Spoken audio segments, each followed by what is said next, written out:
নমস্কার, সবাইকে স্বাগত আজকের অনুষ্ঠানে। এনবিপি ইউনানি অ্যান্ড আয়ুর্বেদা রিসার্চ সেন্টারের প্রোগ্রাম আপনারা টিভির উল্টো দিকে বসে দেখছেন।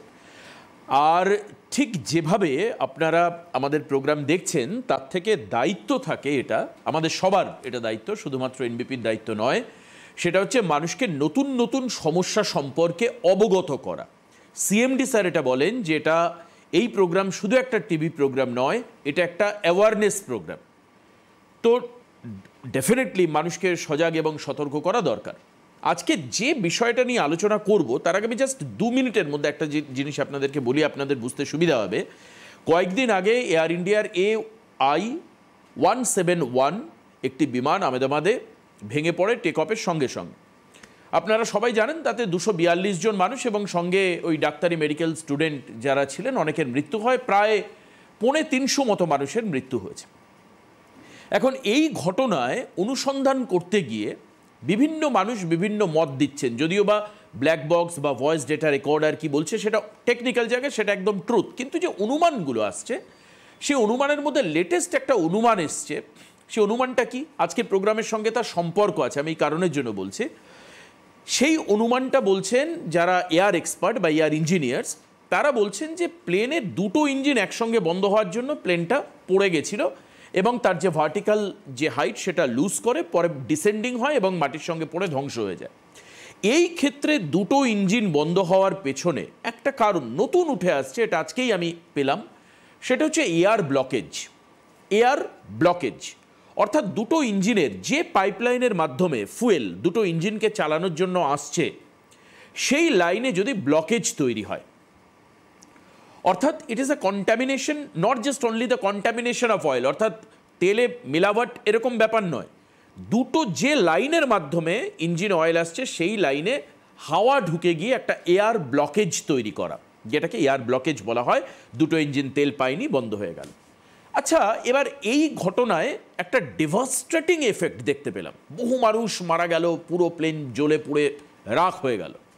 আচ্ছা, মানুষের শরীরে যে পাইপ লাইনগুলো রয়েছে সেখানে যদি ব্লকেজ হয়, এই ব্লকেজের কথা বলতে গেলে সব থেকে বেশি মানুষ যেটা ব্লকেজ শুনেছেন সেটা হচ্ছে heart blockage. Heart blockage, heart blockage কি কারণের জন্য হয়? ডেফিনেটলি এতদিন আলোচনা হয়নি। আমি কিছুক্ষণ আগে বললাম যে NBP, CMD sir, doctor Vinod Sharma and entire team, absolutely they are responsible for the big long large society, মানুষের কাছে তারা রেসপন্সিবল। সেই কারণের জন্য এই টপিক আজকে আলোচনা আমরা করব এবং এই মুহূর্তে সিএমডি স্যার আমাদের সঙ্গে উপস্থিত রয়েছেন, director sir of NBP Unani and Ayurveda research centre doctor Vinod Sharma. আমি স্বাগত জানাবো আজকের অনুষ্ঠানে। ভেরি ইম্পর্টেন্ট, ক্রুশিয়াল এবং আজকের দিনের জন্য ভেরি ভেরি ইম্পর্টেন্ট টপিক, সেটা হচ্ছে হার্ট ব্লকেজ। এটা কি করে হয় স্যার? আগে প্রথম জানি কি করে হয়, কেন হয়, কি ক্ষতি হতে পারে, তারপর আয়ুর্বেদিক চিকিৎসা নিয়ে পরে জানবো। স্বাগত ডক্টর শর্মা। নমস্কার।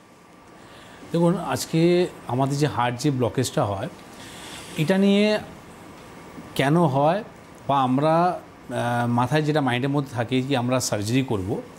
তো আজকে আমি যে আমাদের যে প্রোগ্রামটা রয়েছে সেই প্রোগ্রামটা সিম্পল, একদম সরল ভাষায় একটা সাধারণ মানুষ বুঝতে পারে, এইবার মানুষরা যাতে চোখ বন্ধ করে ট্রিটমেন্টের দিকে না যায় তাদের জন্য এই প্রোগ্রামটা অবশ্যই তারা ওয়াচ করবেন, এই প্রোগ্রামটা পুরো লাস্ট অবধি দেখুন। প্রথম আমি আজকে বলবো কি আমাদের যে হার্টের যে ব্লকেজটা হয়, হার্ট আপনার ব্লকেজ হলো, আপনি যে অ্যাঞ্জিওগ্রাফি করান বা অ্যাঞ্জিওপ্লাস্টি করান সেখানে কি করা হয় আমি আপনাকে বলছি। দিবাস, আপনার কাছে ডট পেন হবে? হ্যাঁ, অবশ্যই, ডেফিনেটলি। এই পেন, আচ্ছা, এই যে ডট পেনটা রয়েছে, আমাদের ব্লাডের মধ্যে কি হয়, যখনই আপনার কোনো অ্যাঞ্জিওগ্রাফি বা অ্যাঞ্জিওপ্লাস্টি হয়, আপনার যে হার্টের মধ্যে যদি কোনো রকম ব্লকেজ হয়ে থাকে, তো আপনার ব্লাড প্রেশারের মধ্যে কি করা হয়, আপনার ব্লাড প্রেশারের মধ্যে একটু ক্লোজ করে দেখাই স্যার, স্যার যেটা দেখাচ্ছেন একটু ক্লোজ করে দিই। হ্যাঁ, তো এখানে আপনার কি হয় কি আপনার ব্লাডের মধ্যে ব্লাড প্রেশারের মধ্যে আপনার কি হচ্ছে, সেখানে পাইপ ঢোকানো হচ্ছে। এবার যে পাইপ যে ঢোকানোটা রয়েছে, যে তার ঢোকানো হচ্ছে, সেটা কি হচ্ছে, প্রেশার দেওয়া হচ্ছে। আচ্ছা, ঠিক আছে। তো এই ধরনের যে প্রেশার দেওয়া হয়, তো নিশ্চয়ই আপনার ব্লকেজটা খুলে গেল, ঠিক না? তো এইরকম যদি প্রেশার যদি দেওয়াই হয় তাহলে ব্লকেজটা খুলে গেল, আপনি ভাবলেন আমার ট্রিটমেন্ট ওকে, ঠিক আছে। কিন্তু আপনার এইরকম যে প্রেশার দিয়ে যে আপনার ভাবছেন কি ব্লকেজ খুলে গেল, নর্মাল যারা সায়েন্সের স্টুডেন্ট রয়েছে, যারা জানে প্রোগ্রাম ব্যাপারে, যারা মেডিকেল সায়েন্সের সঙ্গে রয়েছে, তারা ভালো করে জানে কি যে কোনো জায়গায় যদি আপনার ওয়েস্টেজ পার্ট পড়ে থাকে কোনো কারণের জন্য, যদি ব্লকেজ হয়ে থাকে, এরকম যদি প্রেশার থাকে, তাহলে কিন্তু ব্লকেজটা খুলে যায়। এবার ব্লকেজটা যে খুলে গেল, আপনি কি ভাবছেন কি আমার ট্রিটমেন্ট হয়ে গেল? না, আপনি মৃত্যুর দিকে এগিয়ে গেলেন। এবার এই কথাটা আমি কেন বললাম, কারণটা হচ্ছে কি আপনার যে ওয়েস্টেজ পার্ট রয়েছে, আপনার যে ব্লকেজটা খুললো, এই ময়লাটা গেল কোথায়? ঠিক না, আপনার ওয়েস্টেজ পার্টটা তো কিন্তু বেরোলো না। যেই জায়গাটা ব্লকেজ ছিল সেখানে হয়তো আপনাকে রিং দিল বা আপনাকে স্টেন বসিয়ে দিল, সেখানে আপনাকে ব্লকেজটাকে রিকভারি করলো। কিন্তু কিছুদিন পরই আমরা দেখতে পাচ্ছি এই ব্লাডের মধ্যে কিন্তু এই জিনিসটা ওয়েস্টেজ পার্টটা ঘুরতে থাকে। তাহলে কি হয়, আগামী দিন আপনার ব্রেন স্ট্রোক হওয়ার জন্যে আপনি প্রিপেয়ার থাকুন, রেডি হয়ে যান। কারণটা কি এরপরই আপনার কিন্তু ব্রেন স্ট্রোক হবে, কেন কি এই যে ওয়েস্টেজ পার্টটা আপনার ব্রেনের সেলের মধ্যে আপনার গিয়ে ব্লকটা করে দেয়। তো আজকে এই যে আমি আপনাকে বললাম একটা জিনিস, যেটা হচ্ছে আমাদের হার্টের যে ব্লকেজটা, ঠিক একটা আমাদের আরও আমি আপনাকে উদাহরণ দেব। ধরুন আজকে একটা গাছের কথা বলি, গাছের যে গোড়াগুলো রয়েছে সেখান থেকে আপনার টিউমার বলুন, আজকে স্টোন বলুন, বা আপনি একটা ক্যান্সারের কথা বলি, তো এই যে গাছের যে গোড়াগুলো রয়েছে সেখান থেকে তো গ্রোথ করছে। তো আপনি যদি ভাবছেন কি আমি অপারেশন করব, সার্জারি করব, তো সার্জারি করার পর কি হচ্ছে, আপনার স্টোনকে রিমুভ করা হচ্ছে, গলব্লাডারের মধ্যে হোক বা আপনার কিডনির মধ্যে হোক, আপনার স্টোনকে রিমুভ করা হলো বা আপনার টিউমারটাকে বাদ দিয়ে দেওয়া হলো। কিন্তু এটা কি ট্রিটমেন্ট? কারণটা হচ্ছে কি আপনার যে কারণের জন্য স্টোন হচ্ছিল বা যে কারণের জন্য আপনার টিউমারটা তৈরি হচ্ছিল, সেটা কিন্তু আপনি ট্রিটমেন্ট করলেন না। তো গাছের পাতাকে আপনি যদি কেটে দেন, তো সেই গাছটা তো আবার বড় হবে। তো আপনার কি হচ্ছে কি আপনি যে সার্জারির দিকে যে যাচ্ছেন, তো surgery it's not a treatment. আপনি যে কোনো রোগের জন্য যদি কেউ বলে কি আমি সার্জারি করব, তো সার্জারি ট্রিটমেন্ট নয়। কারণটা হচ্ছে কি সার্জারি করার পর জিনিসটা আবার কিন্তু গ্রোথ করছে। বা এরকম যদি আপনার যেটা পেন দিয়ে আপনাকে আমি সিম্পল একদম ভাষা বোঝালাম কি আপনার এরকম তার দিয়ে যদি আপনার ব্লাড প্রেশারের মধ্যে যদি প্রেশার দেয়, আপনি ভাবছেন কি আমার ব্লকেজটা খুলে গেছে, তো আবার হবে। তো এইরকম যে ইনফেকশনগুলো আমাদের শরীরের মধ্যে হয়, তো আমরা কি করি, আমরা হয় দেখুন একটা মানুষ একটা তৈরি করেছে আমাদের অপারেশন যেটা করি, এটা মানুষ তৈরি করা জিনিস। যখন আমার শরীরের মধ্যে রোগ রয়েছে তার উপচার করার জন্যে মানুষ তৈরি করেছে, নাকি আমরা প্রকৃতি থেকে যে জিনিসটা আমার ন্যাচারাল ট্রিটমেন্ট দরকার আছে সেটা করব। আজকে শরীরের মধ্যে দেখুন আজ অনেকজনে আছে জ্বর হয়েছে, এবার জ্বর হওয়ার পর তারা নাকি ন্যাচারালি কিছুদিনের মধ্যে কিন্তু জ্বরটা চলেও যায়, কারণটা যে বডি ডিজলভ করে নেয়। তো ঠিক ওই রকমই পদ্ধতি থেকে জানা দরকার রয়েছে কি আমরা সবসময় সার্জারি না করে, উইদাউট সার্জারি আমাদের কাছে ট্রিটমেন্ট কী আছে, যে কোনো হার্ট ব্লকেজের কথা বলুন, ক্যান্সারের কথা বলুন, আপনি টিউমারের কথা বলুন, সিস্টের কথা বলুন, পলিপসের কথা বলুন, ডায়াবেটিসের কথা বলুন, আপনি থাইরয়েড প্রেশারের কথা বলুন, বিভিন্ন রকম আপনার যে শরীরের মধ্যে যে রোগগুলো হচ্ছে, আমরা কি করছি, আমরা রোগকে থামাচাপা দিচ্ছি, রোগ ভালো করতে পারছি না, ডিউ টু আমরা রোগের চিকিৎসা করছি না, আমরা সিমটমসের চিকিৎসা করছি। তো আপনার অপারেশন যেটা হচ্ছে সেটাও কিন্তু সিমটমসের চিকিৎসা আছে। যারা ভাবছে কি নাকি আমি হসপিটালে অ্যাডমিট হয়ে আমি ভালো হয়ে যাব বা আমি কোনো ডাক্তারের কাছে গিয়ে ভালো হয়ে যাব, একদমই নয়। কারণটা হচ্ছে দেখুন একটা ইঁদুরকে ধরার জন্যে যেরকম একটা পিঞ্জরা দরকার আছে না, ঠিক ওই রকমই এখন হসপিটালের মধ্যেও সেই রকমই এখন ব্যবসা চলছে কি আপনাকে ধরার জন্য আপনাকে ডায়াগনোসিস করা হয়, ডায়াগনোসিস করার পর যখন আপনি গ্রিপে চলে আসবেন তখন আপনাকে মুরগি করা হয়। কিন্তু এই ধরনের যে জিনিসগুলো করা হয় তাতে কি হয়, পেশেন্টের কিন্তু ক্ষতি হচ্ছে। পেশেন্ট চাইছে কি আমি ট্রিটমেন্টটা নেব। আজকে আমি আপনাকে ন্যাচারাল ট্রিটমেন্ট জানাবো কি আমরা কি করলে আগামী দিনে আমাদের ব্লকেজগুলো না হয়, আমাদের ক্যান্সার না হয়, আমাদের যে কোনো ডিজিজ না হয়, কি পদ্ধতি আছে উইদাউট মেডিসিন, ঠিক না, উইদাউট সার্জারি আমি কি করে ভালো থাকবো, কি করে সুস্থ থাকবো, এইটা নিয়ে আজকে আমরা আলোচনা করব। একদমই। তাহলে এই যে ব্লকেজ যে হলো, যে কারণের জন্য ব্লকেজ হলো, সেটা যদি সলিউশন না করা যায়, তাহলে ডাক্তারবাবু যেখানে স্টেইন বসানো হলো বা ব্লকেজ ক্লিয়ারেন্সের জন্য আপনি অ্যাঞ্জিওপ্লাস্টি বা অ্যাঞ্জিওগ্রাম এই ধরনের কথা বলছিলেন, তাহলে কি অন্য জায়গায় অর্থাৎ হার্টের অন্য ধমনীতে আবার সেখানে ব্লকেজ হওয়ার সম্ভাবনা থাকবে? অবশ্যই আছে। কারণটা হচ্ছে কি আপনার তো ওয়েস্টেজ পার্টটা আপনার বেরোয়নি, আপনার ওয়েস্টেজ পার্টটা তো আপনার বডিতে রয়েছে।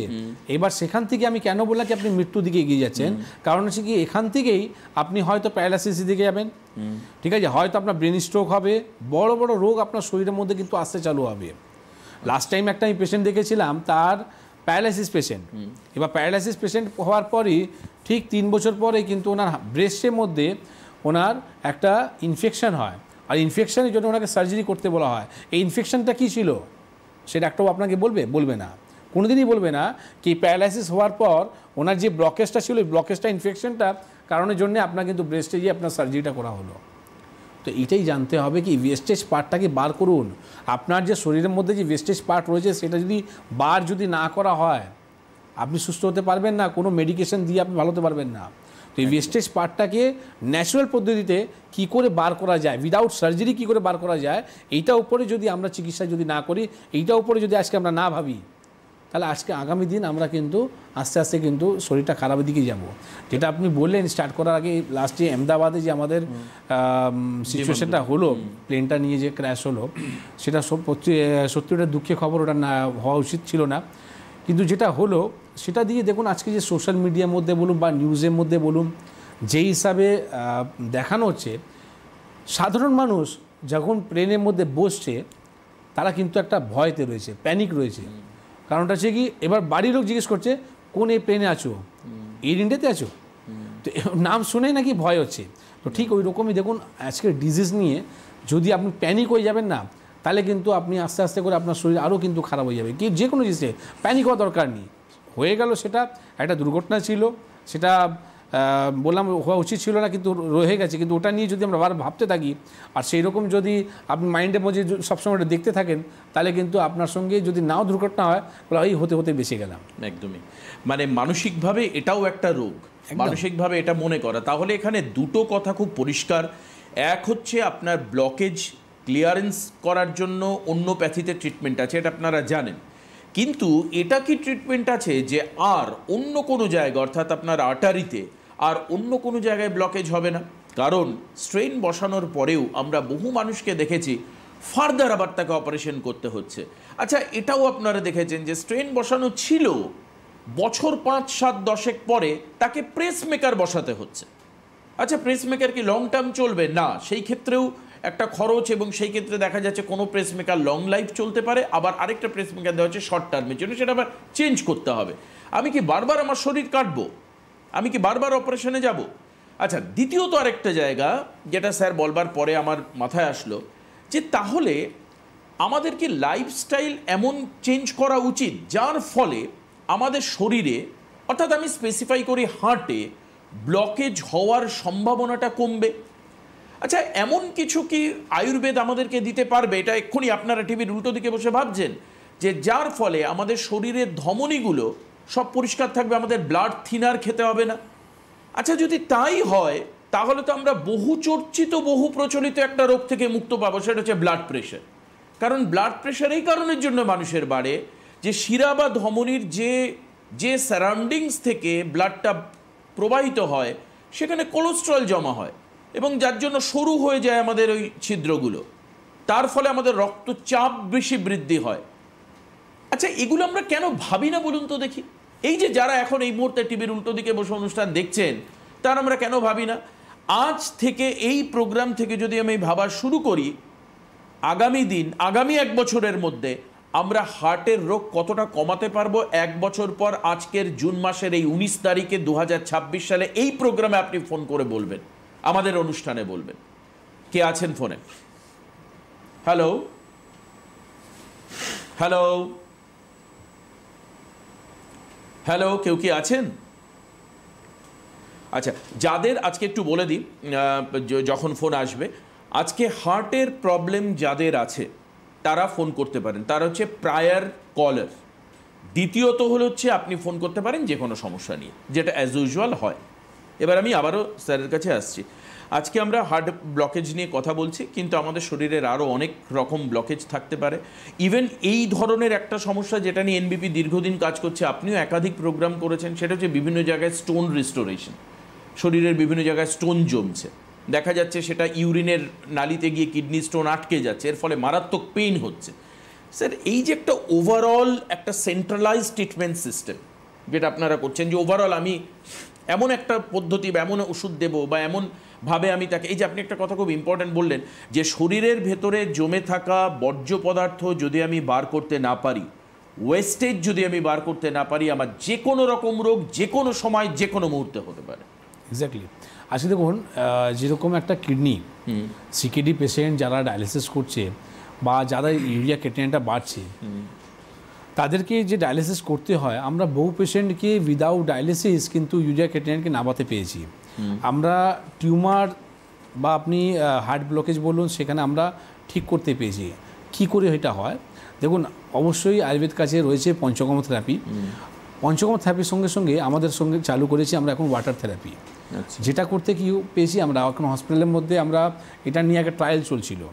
কোনো পেশেন্টের উপরে আমরা ট্রায়াল করছিলাম, এক্সপেরিমেন্ট করছিলাম কি এটাতে কি বাস্তবে কি হচ্ছে। তো আমরা দেখলাম এখান থেকে যারা ডায়ালিসিস করাচ্ছিল তাদের কিন্তু ডায়ালিসিস বন্ধ হয়েছে। হ্যাঁ, ইউরিয়া ক্রিয়েটিনিনটা নর্মাল হয়েছে, প্রেশারের ওষুধ খেতে হয়েছে না।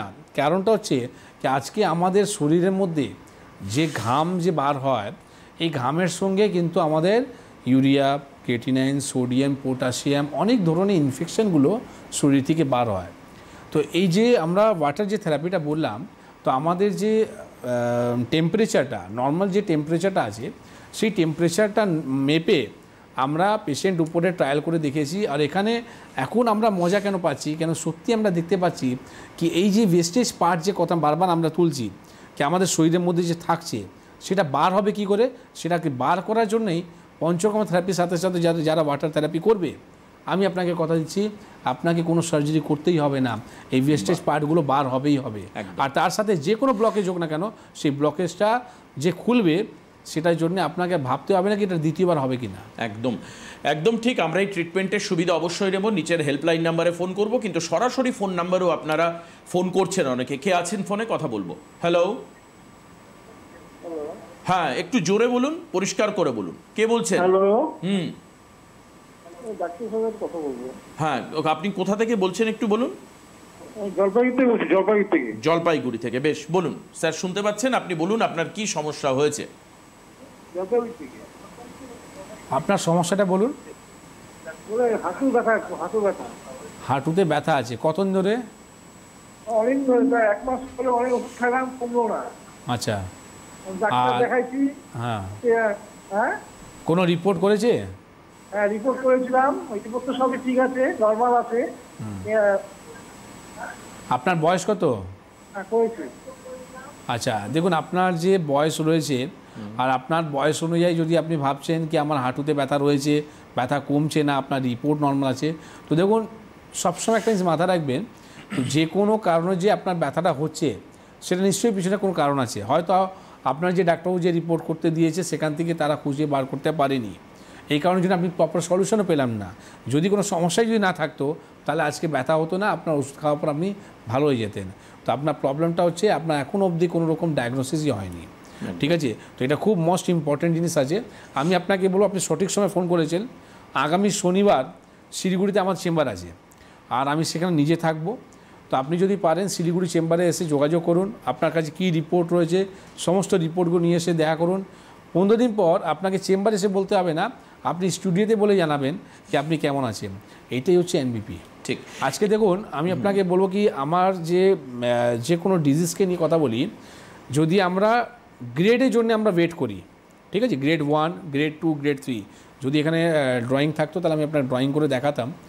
আমাদের যে ট্রাইঅ্যাঙ্গেল শেপে আপনাকে বোঝাচ্ছি, এটা হচ্ছে আপনার গ্রেড 1, গ্রেড 2 হচ্ছে মিডিলের মধ্যে, আর গ্রেড 3 হচ্ছে আপনার 3 নম্বর পার্টের মধ্যে। মাঝখানে রয়েছে আপনার এটা লাস্ট স্টেজ।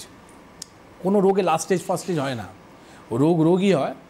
আর যে কোনো রোগকে আপনি কোথায় ফেসে যান, এই গ্রেড 1, 2, 3, 1, 2, 3, 1, 2, 3 মধ্যে আটকে যান। আপনি রোগী ভালো করতে পারছেন না। আপনার সমস্যা সেটাই কি আপনি গ্রেডের মধ্যেই ঘুরছেন। আরে আপনি গ্রেডের মধ্যে না ঘুরে কী করে এই মাঝখানে যে লাস্ট স্টেজে কথা বললাম না, কী করে আপনি বেরিয়ে যাবেন এখান থেকে, তার চিন্তা আপনি যদি যেদিন করতেন, এই গ্রেডে গ্রাফের মধ্যে আপনি কিন্তু ঝুলে থাকতেন না। এইটাই হচ্ছে আয়ুর্বেদ। না, মানুষকে হয়তো কোনো জায়গায় এসব বোঝানোও হয়, এখন তো পুরোটাই মানুষকে অনেক কিছু বুঝে, মানুষ ভুলও বোঝেন। তো কাজেই এই প্রোগ্রাম দেখুন, সঠিক চিন্তা ভাবনা নিয়ে চলুন। কে আছেন ফোনে? হ্যালো, হ্যালো, হ্যালো, হ্যাঁ বলুন, কোথা থেকে বলছেন? আমি কলকাতা ভবানীপুর থেকে বলছি। আচ্ছা, কি প্রবলেম হয়েছে বলুন স্যার, শুনতে পাচ্ছেন আপনার কথা। আমার হার্টবিট একটু বেশি আছে। হার্টবিট বেশি আছে? হ্যাঁ। আচ্ছা, প্রেশারের ওষুধ খান আপনি? করে বুক ধস করে মাঝে মধ্যে। আচ্ছা, আপনি কোনো রকম প্রেশারের ওষুধ খান? প্রেশারের ওষুধ খাই। আচ্ছা, কেন খান? প্রেশার এই যে কম বেশি হয় বলে। হ্যাঁ, আপনি কোনো রকম ইসিজি বা ইকো রিপোর্ট করেছেন? না, ইসিজি রিপোর্ট করেছি, ইসিজি রিপোর্ট ভালো না। ইসিজি রিপোর্ট ভালো না? তাহলে তারা আপনি যে ডাক্তারবাবুকে দেখাচ্ছেন তারা কি বলেছে এখন? ডক্টর 3টে ওষুধ দিয়েছে, 3 রকমের ওষুধ দিয়ে সেটাই খাচ্ছি।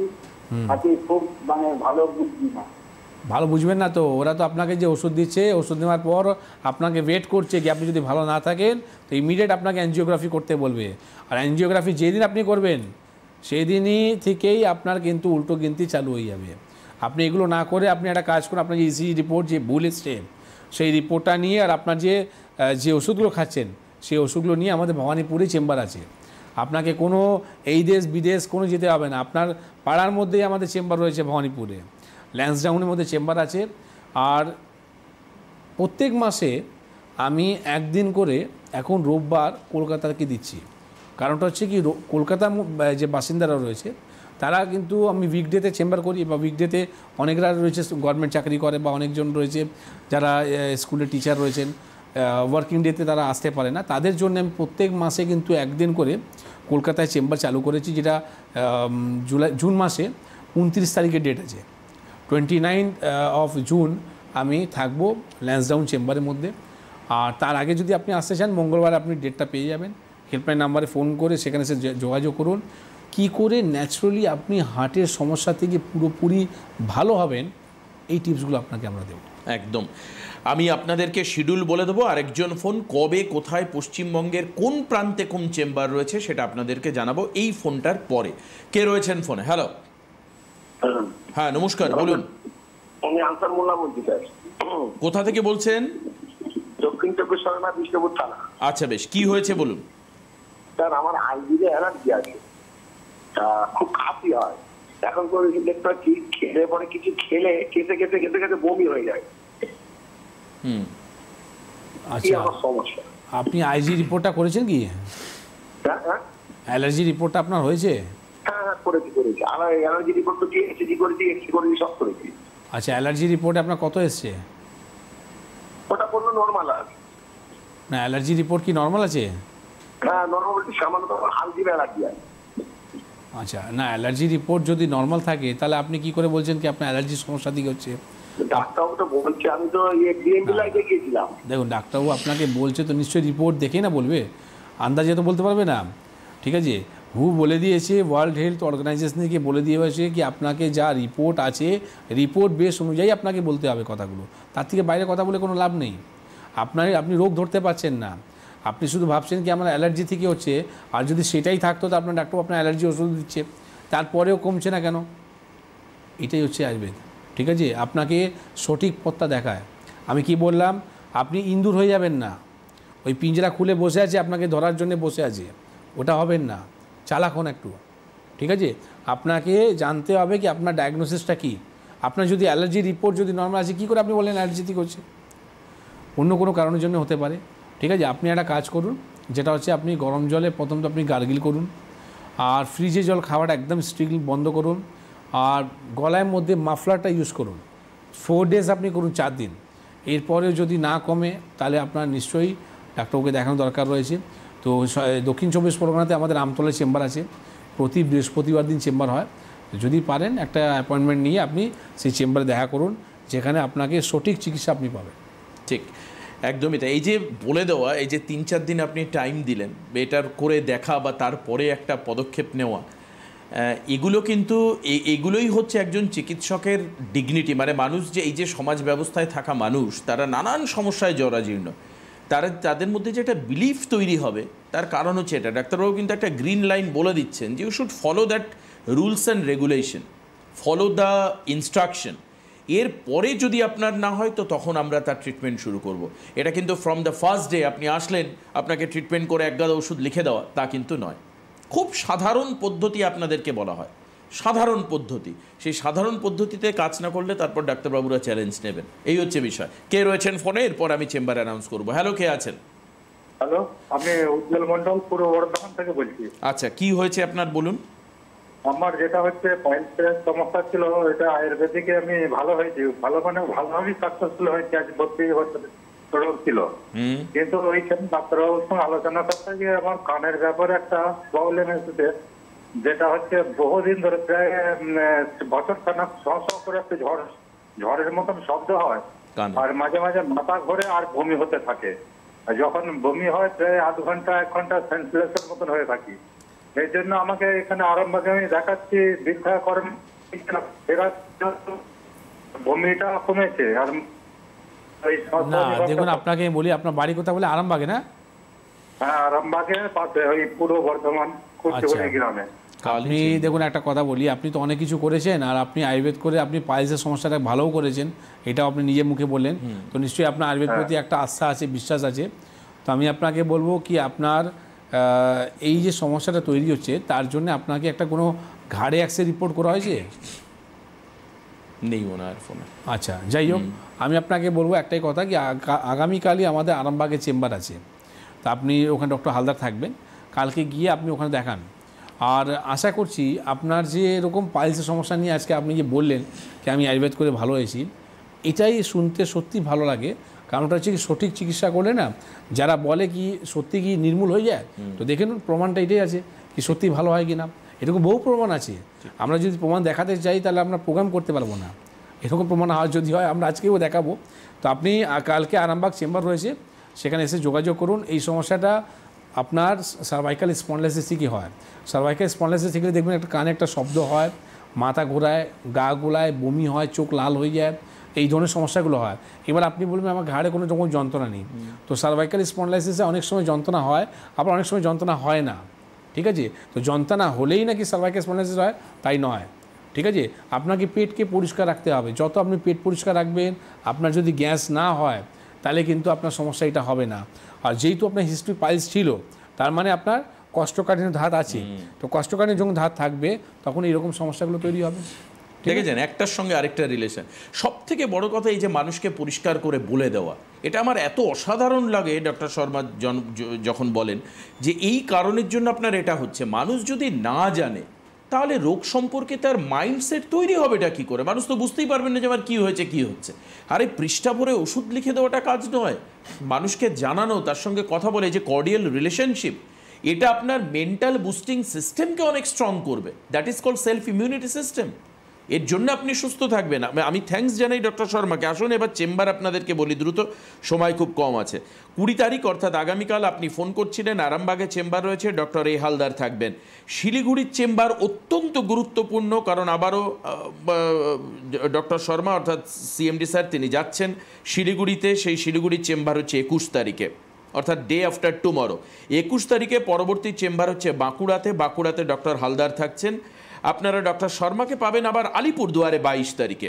অর্থাৎ যারা নর্থ এবং নর্থ ইস্টের মানুষ, তাদের কাছে দুটো চেম্বারেই you are the luckiest person, তার কারণ দুটো ক্ষেত্রেই ডক্টর শর্মা থাকবেন।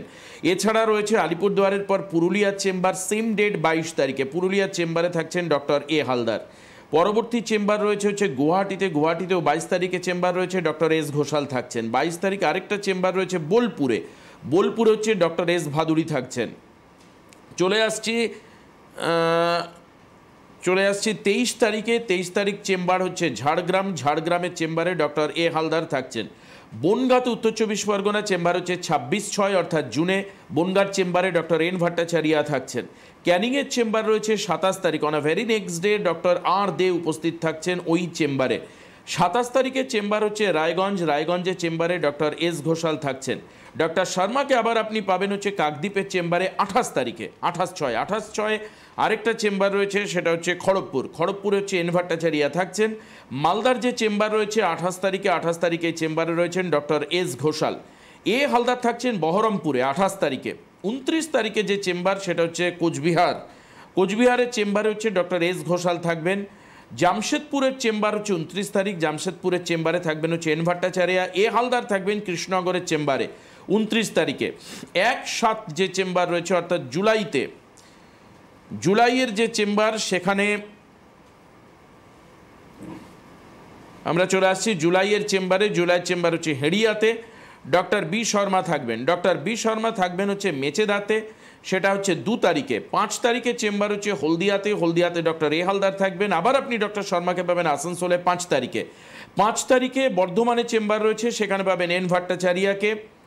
6 তারিখে চেম্বার রয়েছে গঙ্গারামপুর, গঙ্গারামপুরে পাবেন আপনি ডক্টর এস ঘোষালকে। এন ভট্টাচারিয়াকে পাবেন দুর্গাপুরে, তারিখ হচ্ছে 6-7।